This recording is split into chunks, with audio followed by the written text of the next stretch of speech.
1. For some background, I work in a jewelry store that also sells crystal figurines. This initial interaction happened about 2 months ago, with her coming back this week. Initial interaction. One of the regulars, always causes trouble, that happens to be partial to me comes in again. As usual, she darts over to me and seems eager to waste at least an hour of my time, acts stuck up, and probably buy the cheapest thing we have. I get lucky, and after a mere 45 minutes and several rude comments later, she decides to buy a $75 figurine, cheapest that we have. As I'm cashing her out, I made a point to stop everything and stress the importance of keeping the original box and foam in case something ever happens to the figurine. We can't send it in for repair without those items. She acts like I'm an idiot for even thinking she didn't already know that, and makes another rude comment. I brush it off and finish the transaction, and she leaves. This week's interaction. She storms in looking quite upset. I'm standing at the counter and she comes up to me and takes out her now broken figurine. Remember you sold this to me? It's already broken. I really expected better from a quality place like this.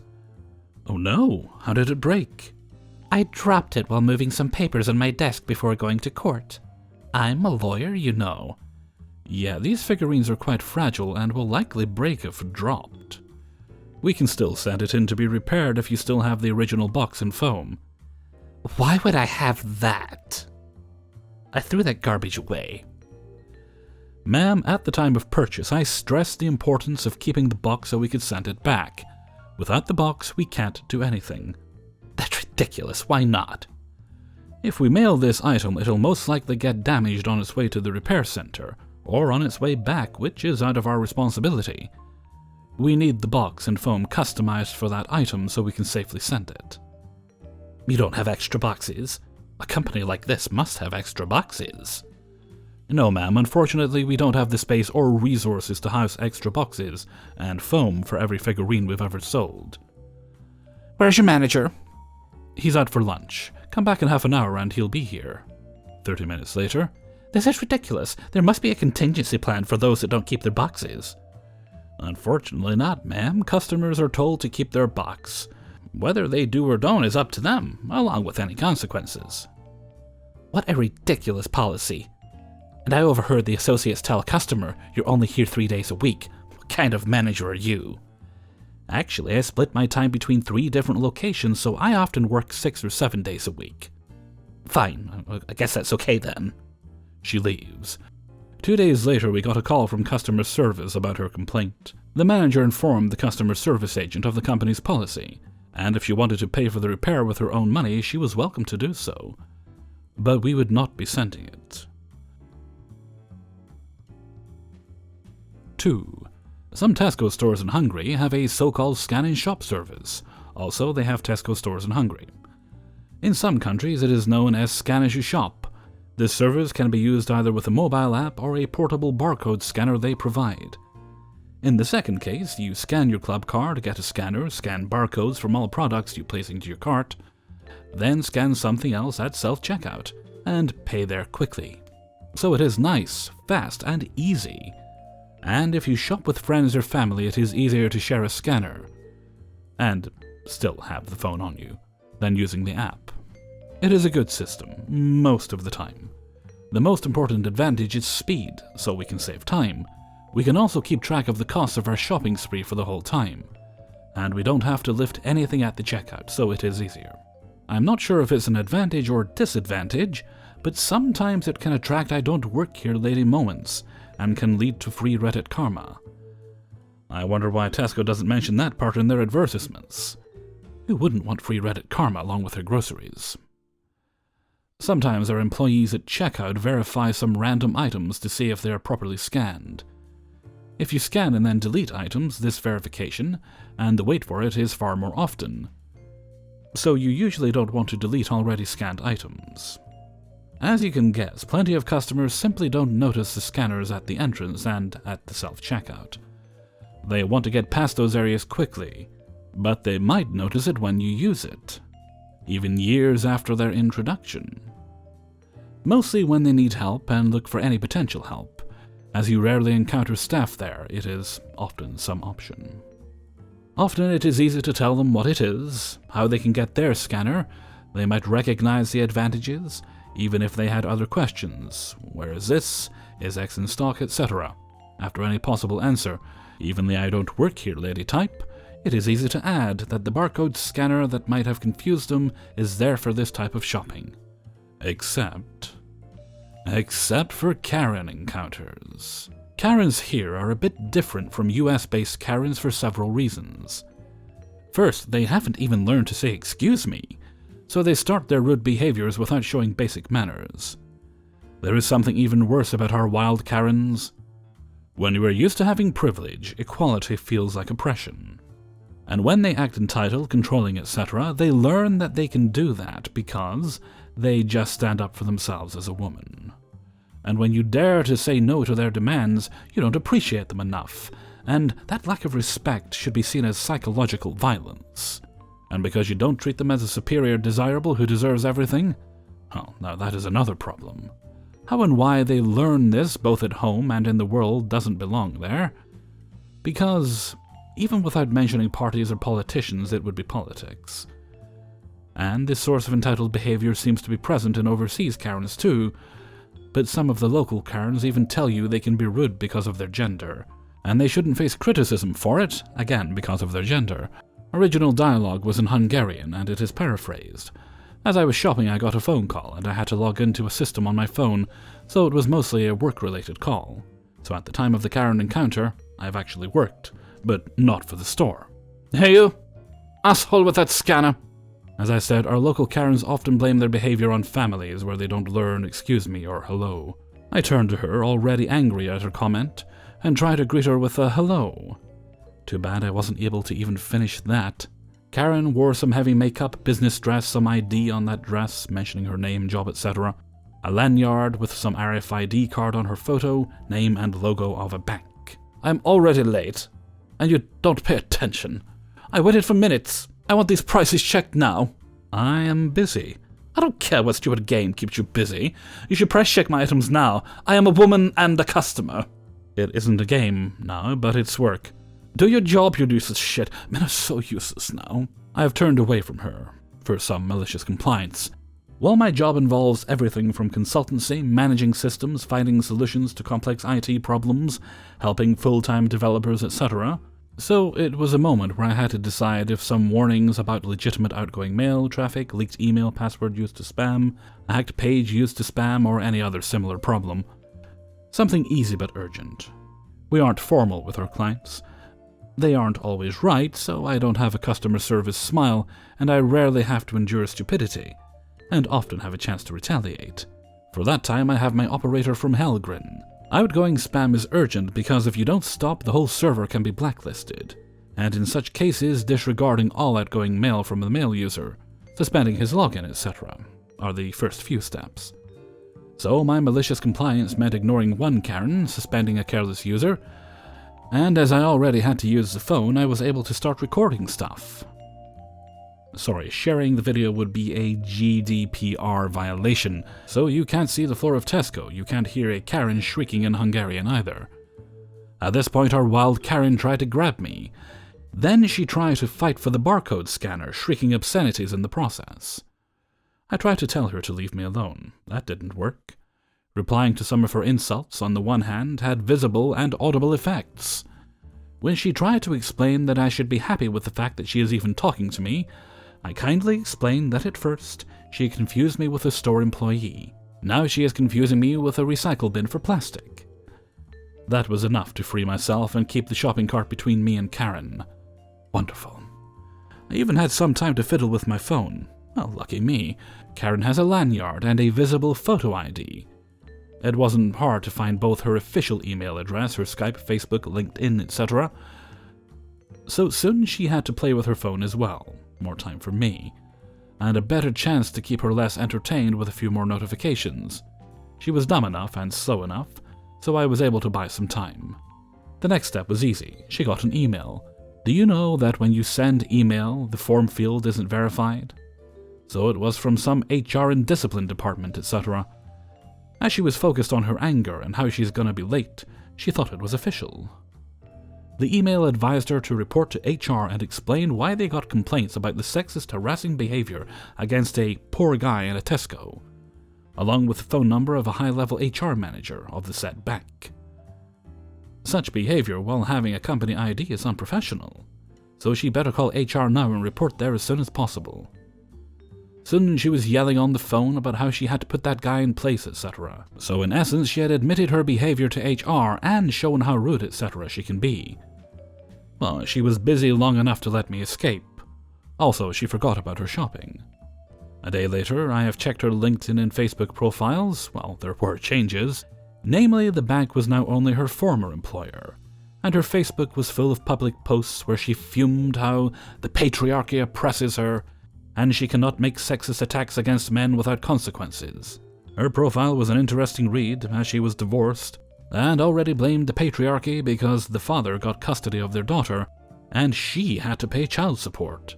I am sure next time she applies for jobs, her nice and public PR profile will lead to further moaning because patriarchy stopped her from getting that job. 3.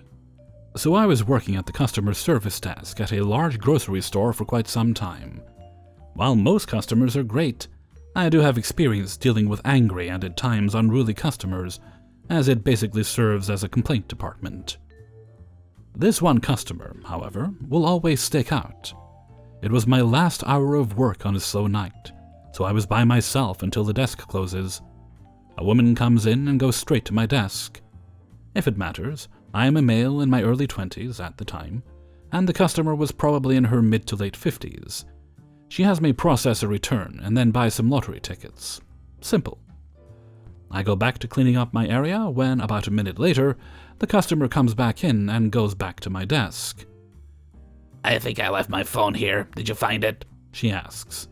I honestly didn't even see her take out her phone. But I check the desk thoroughly, then I check the floor both in front of and behind the desk. Nothing. So I call the front end, as often lost items are brought up there, and then eventually brought to me. Nope, not there.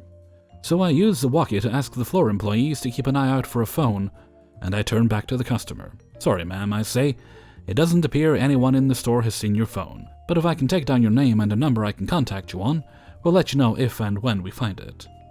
This wasn't good enough for her. "But how do I know you didn't?" Her eyes narrow on me. "Give me your manager now." So I page the manager on duty, with whom I work closely and have a good rapport.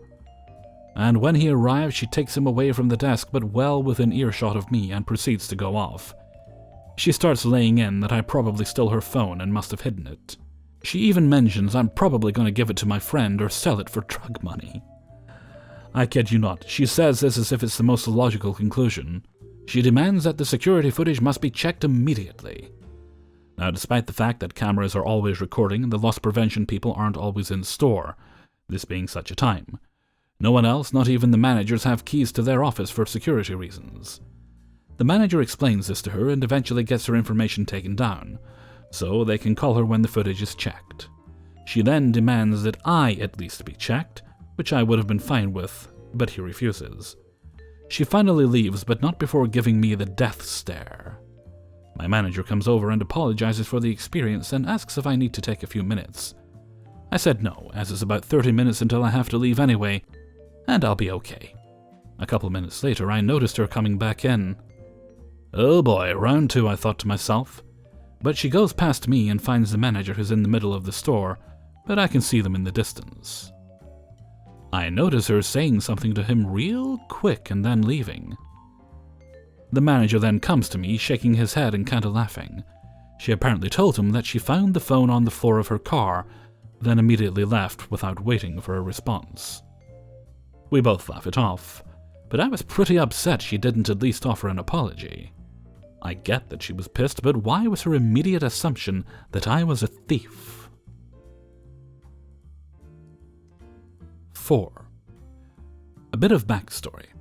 I work in a Japanese restaurant here in Switzerland. Our uniform is completely black, so black trousers, black shoes, a black shirt with green writing on the back, a black short apron, and a green name tag. It was late when we realized that we were missing something essential for the next day that we need to buy today since the shops will be closed the next day, Sunday. The shop right next to us was already closed, so we decided that I'll quickly go to the store in like 5 minutes walking distance. Since we were getting more and more packed by the minute, I decided to make a run for it and not put on my jacket. So it was me in my uniform. I enter the mentioned store and head straight for the aisle that I need to grab something from. On my way there, I pass a guy, who then asks me where the ice cream is. I, completely stressed, point to my name tag, which has the restaurant logo printed on, and say, "I don't work here, sorry," and continue walking. I laughed at this encounter because it was very obvious that I don't work here, but I didn't think much of it. I turn around a corner and already see the aisle I need to head into when I feel a sharp tap on my shoulder. I turn around and am faced with a middle-aged lady with bleach hair. "Excuse me?" CL starts. "Where is Loafman's bread?" I grin. This is hilarious. Two people not being able to see the obvious difference between my black and slightly green uniform and the light blue and orange uniform of the store. I'm sorry, I don't work here. "Yes, you do. You're wearing a uniform." Well, yes, but not the store uniform. See, uniform. Also, I saw you talking to another customer before, so where's Loafman's bread? I'm obviously confused. Excuse me, I don't work here, but I saw a store worker a few aisles back, maybe. I don't want to be served by someone else. I want to be served by you. Now don't be lazy and do your job. Look, I don't work here. Leave me be. At this point, I just walk off and grab the needed item and head for the self-checkout. I'm standing in line next to a security guard when I again feel tapping on my shoulder. It's CL again. "Young lady, this was very rude to just walk off. I want to speak to your supervisor." I don't work here. I work at a local restaurant. Leave me be. I need to get back to work. CL then starts to rant about how I am making excuses but doesn't get far. Security guard interrupts her. "Excuse me, but she obviously does not work here." "Yes, she does. Don't try to cover for her. She's wearing a uniform." "I am wearing a uniform, but not the store uniform. Because I don't work here." "Madam, she's wearing a black uniform. The store uniform is blue and orange. Let me get you an actual store worker to help you. But you need to stop harassing this young lady." CL huffs, but then decides to take the security guard's offer. And I was finally able to pay and rush back to my actual work. And this is where the story ends, because I didn't have time to lurk around. 5. We've all had those customers that start getting really pissed over basic rules that come from way up the corporate chain. And last week we had a doozy. I work in the tire center of a large warehouse retailer, so we don't get fancy. We have lots of rules to follow, and there's very little wiggle room there. One of the big rules we are strictly required to follow is regarding purchases of only 2 tires. For safety's sake, we have to always install new tires to the rear of the vehicle if only 2 are purchased. We will rotate the existing rear tires to the front for free as part of that. This is to help avoid a spin-out in the event of traction loss. A lot of old school people hate this rule. It used to be accepted wisdom that new tires were better in the front. And especially with a front-wheel drive vehicle, many older people want their new tires on the front to even out the wear. Regardless, we don't do it. Cue angry old man walking in. He ordered 2 tires a few days prior and was bringing his vehicle in to have them installed. We go through our usual sign-in process, get to the step where he has to sign the invoice to approve the work, and he loses his mind over seeing that we've signed him up for a rotation, in addition to installing 2 tires.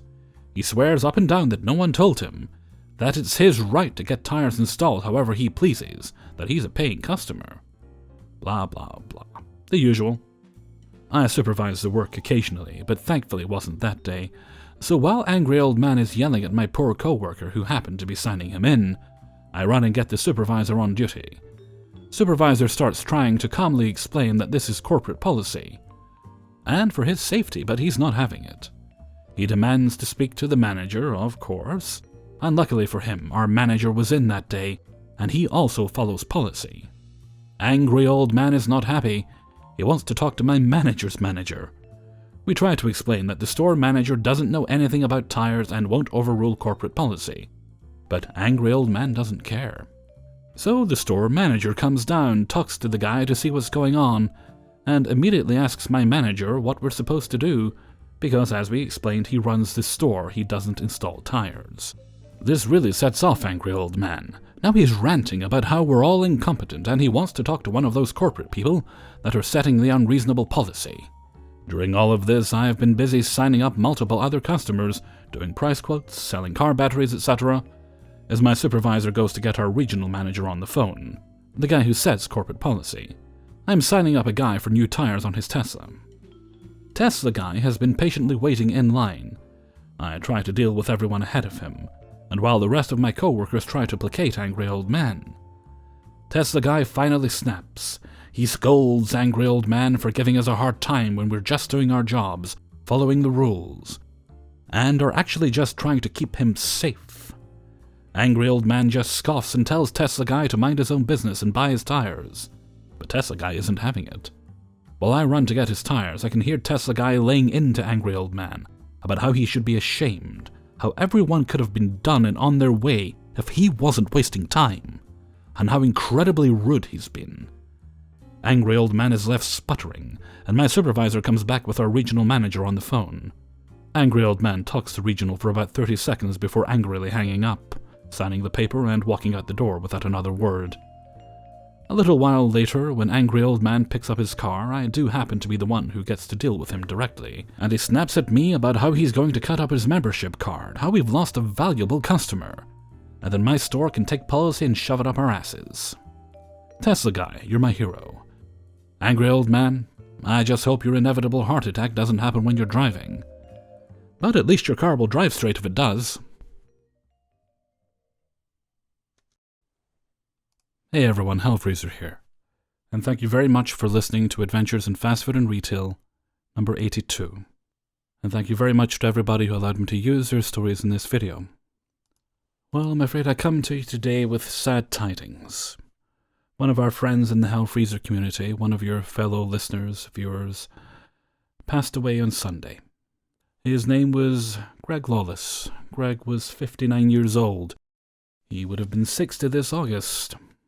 I just want to take a moment to thank Greg for being a loyal viewer over the years, and his family, and to let him know that our thoughts, and if praying is something that you're comfortable with, then please do keep the family in your prayers at this difficult time. I'm going to end a little different this time. I'm going to end with this poem, Because I Could Not Stop for Death, by Emily Dickinson. Because I could not stop for death, he kindly stopped for me. The carriage held but just ourselves and immortality. We slowly drove, he knew no haste, and I had put away my labour and my leisure too, for his civility. We passed the school where children strove at recess in the ring. We passed the fields of gazing grain, we passed the setting sun. Or rather, he passed us, the dew's dew quivering and chill, for only gossamer my gown, my tippet, only tulle. We paused before a house it seemed a swelling of the ground. The roof was scarcely visible, the cornice in the ground. Since then 'tis centuries, but seems shorter than a day. I first surmised the horses' heads were toward eternity.